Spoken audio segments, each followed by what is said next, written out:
Baiklah, topik kita hari ini adalah analisa dimensi.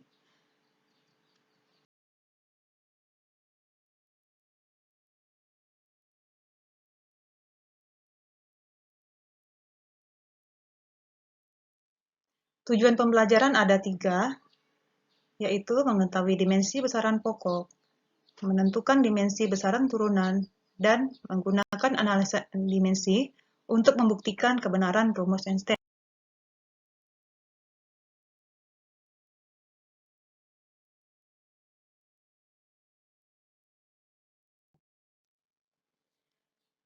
Nah, dimensi adalah teknik penulisan sebuah besaran dengan memakai simbol besaran pokok.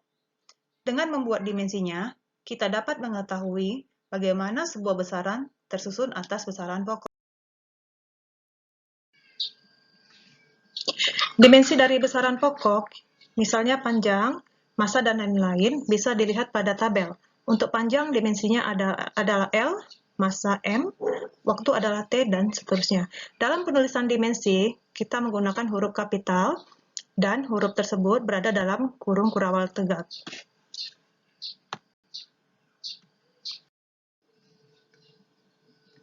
Selanjutnya, bagaimana menentukan dimensi dari besaran turunan, misalnya volume, kecepatan, energi, dan lain-lain? Nah, cara menentukan dimensi dari besaran turunan, yang pertama, ketahui rumus besaran yang akan ditentukan dimensinya. Misalnya gaya. Gaya adalah massa kali percepatan.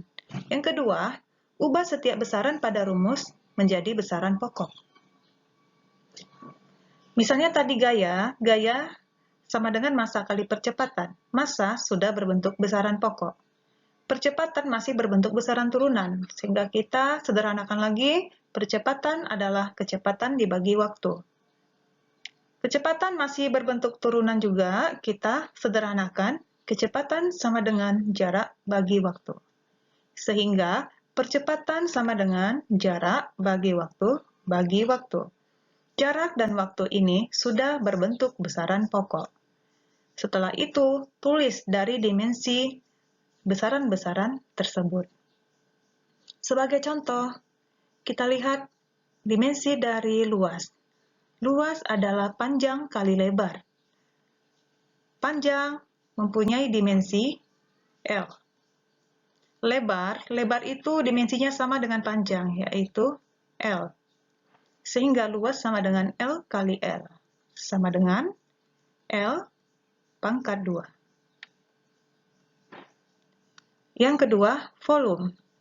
Volume sama dengan panjang kali lebar kali tinggi. Panjang, lebar, dan tinggi merupakan besaran pokok, yaitu besaran panjang, yang dimensinya juga L.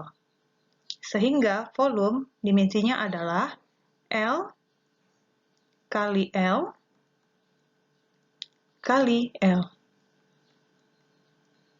Sama dengan L pangkat 3.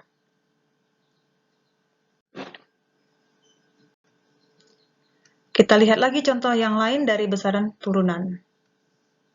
Misalnya kecepatan.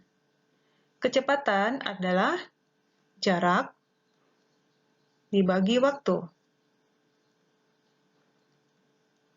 Jarak merupakan besaran panjang yang dimensinya adalah L. Dibagi dengan waktu dimensinya adalah T. Sehingga kecepatan mempunyai dimensi L per T. Atau bisa juga ditulis L kali T pangkat min 1.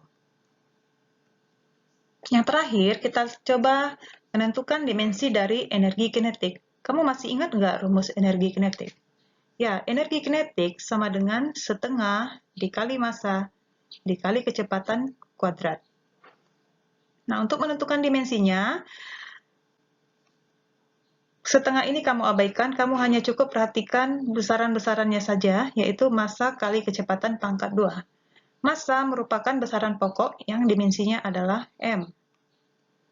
Kecepatan tadi di contoh yang sebelumnya kita dapat dimensinya adalah L kali T pangkat min 1. Kita kuadratkan.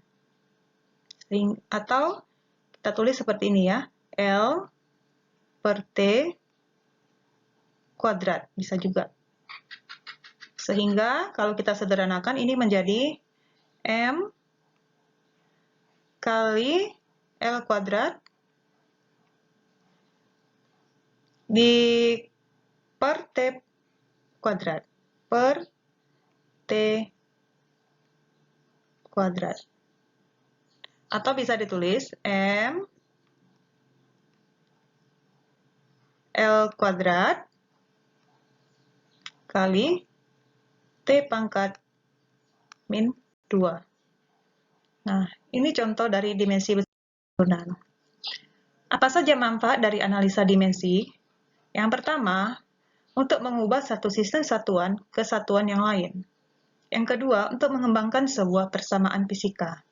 Ketiga, mengurangi banyak variabel yang diperlukan dalam suatu percobaan. Yang keempat, membuktikan kebenaran dari suatu persamaan. Nah, kita coba menggunakan analisa dimensi untuk membuktikan kebenaran teori energi Einstein. Tentu kamu sudah sangat mengenal teori ini, yaitu E sama dengan mc pangkat 2. E adalah energi, M adalah massa, C adalah kecepatan cahaya. Nah, kita lihat ya, energi, di awal tadi kita sudah dapat dimensi dari energi, yaitu dengan menggunakan energi kinetik, yaitu M kali L pangkat 2 kali T pangkat min 2. Nah, kalau nantinya dimensi ruas kiri sama dengan dimensi ruas kanan, maka persamaan ini benar. Kita lihat dimensi dari mc kuadrat. mc kuadrat, M adalah massa, maka dimensinya adalah M. Dikali C. C adalah kecepatan cahaya. Kecepatan cahaya sama saja dengan besaran kecepatan. Yang sebelumnya tadi sudah kita tentukan dimensinya, yaitu L per T. L per T. Ini. Ingat di sini pangkat 2. Oke, kita sederhanakan ini menjadi M dikali L pangkat 2 per T pangkat 2. T pangkat 2 atau sama dengan, kita sederhanakan, menjadi M kali L pangkat 2 kali T pangkat min 2. Nah, sekarang kamu lihat, apakah dimensi mc kuadrat sudah sama dengan dimensi E? Ini kita bandingkan ya. Ya, ini kita bandingkan ke sini.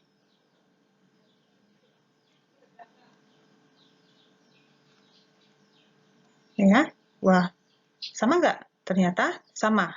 Berarti persamaan Einstein ini benar ya, karena dimensi dari ruas kiri sama dengan dimensi dari ruas kanan. Nah, demikian pembelajaran hari ini mengenai analisa dimensi. Semoga kamu dapat mengerti dan dapat nanti menerapkannya dalam kehidupan sehari-hari. Terima kasih.